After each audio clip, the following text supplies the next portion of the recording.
Irmãos em Cristo Jesus e amigos seculares, eu vos saúdo na paz gloriosa de nosso Senhor e Salvador Jesus Cristo. Estou aqui desta feita para dar continuidade a esta obra. Antes, porém, agradecendo a Deus pelo dia que Ele me concedeu. Um dia maravilhoso, muito trabalho, muita paz, graças a Deus. Preciso agradecê-lo pela sabedoria e discernimento que Ele me dá.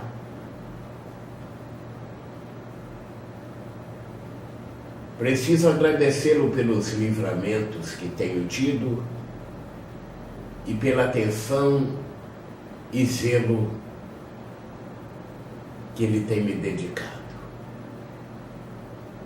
Preciso agradecê-lo pelo sustento material e espiritual, os quais Ele me propicia.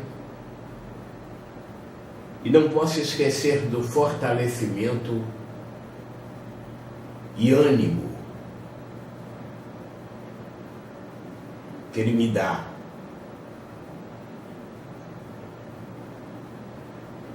para a execução desta obra, pelo que agradeço em nome de Jesus. Capítulo 17 de Atos nos diz o seguinte: e passando por Anfípolis e Apolônia, chegaram a Tessalônica, onde havia uma sinagoga de judeus. E Paulo, como tinha por costume, foi ter com eles, e por 3 sábados disputou com eles sobre as Escrituras, expondo e demonstrando que convinha que o Cristo padecesse e ressuscitasse dos mortos. E este Jesus que vos anuncio, dizia ele, é o Cristo.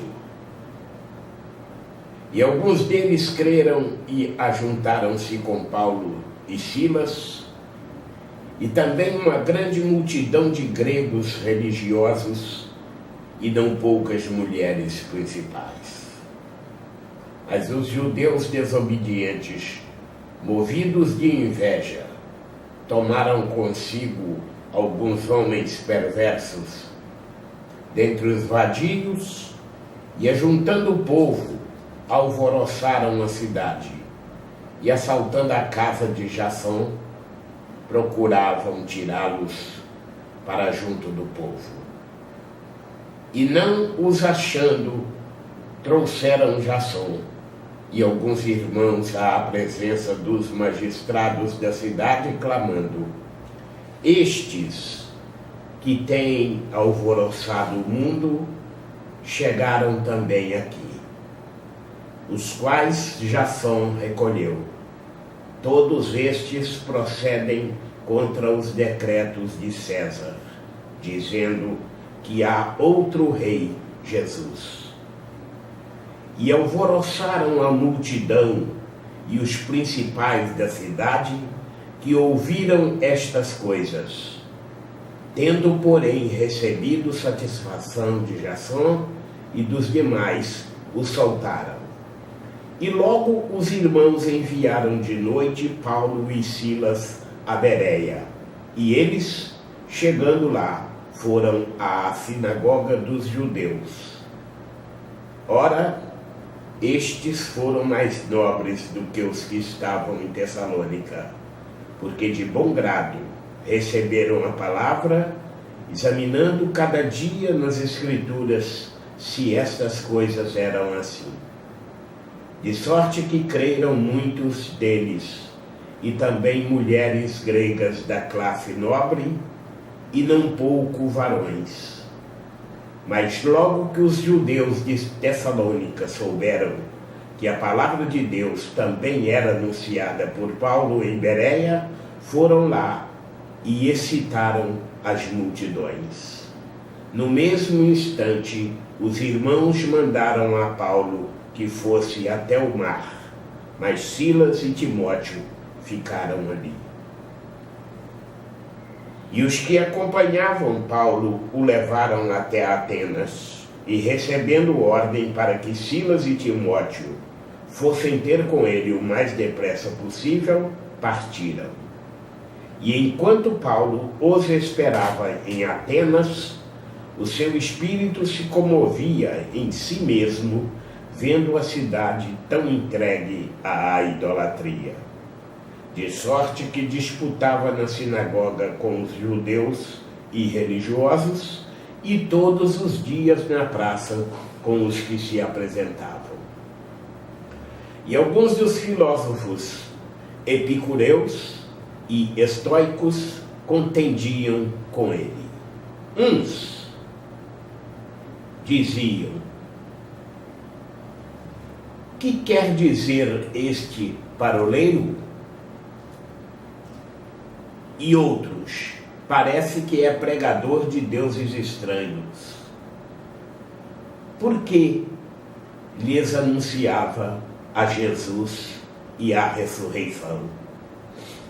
E tomando-o, o levaram ao Areópago, dizendo: podemos nós saber que nova doutrina é essa de que falas? Pois coisas estranhas nos trazes aos ouvidos. Queremos, pois, saber o que vem a ser isto.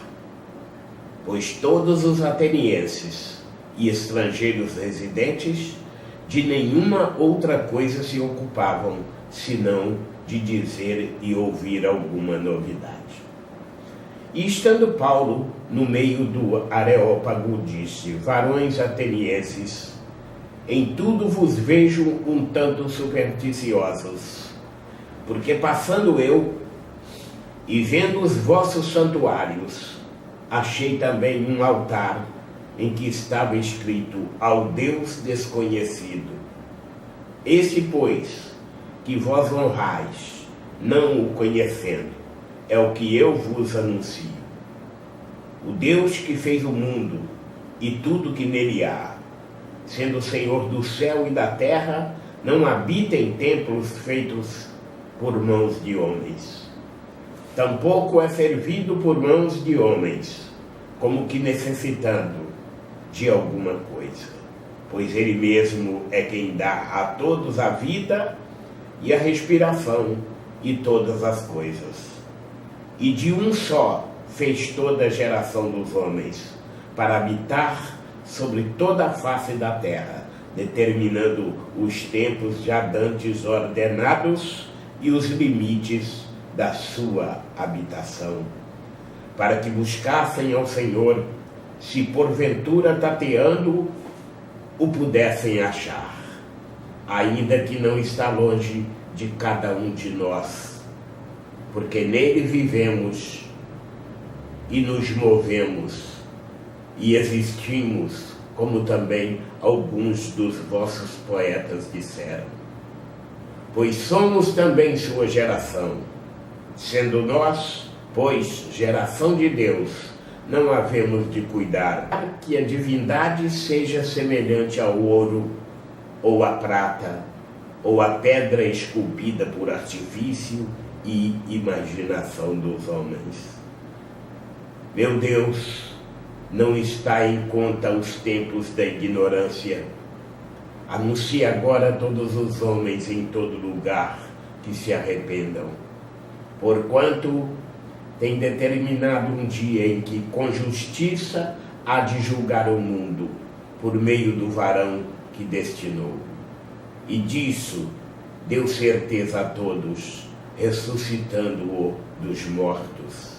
E como ouviram falar da ressurreição dos mortos, uns escarneciam e outros diziam: acerca disso te ouviremos outra vez.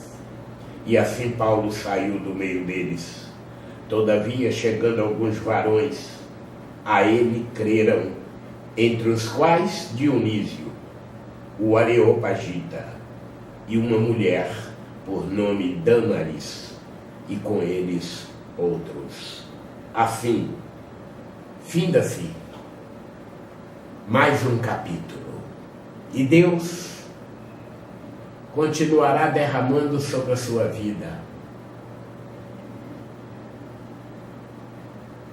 e a vida de todos os seus, rica e poderosamente, toda sorte de bênçãos em nome de Jesus.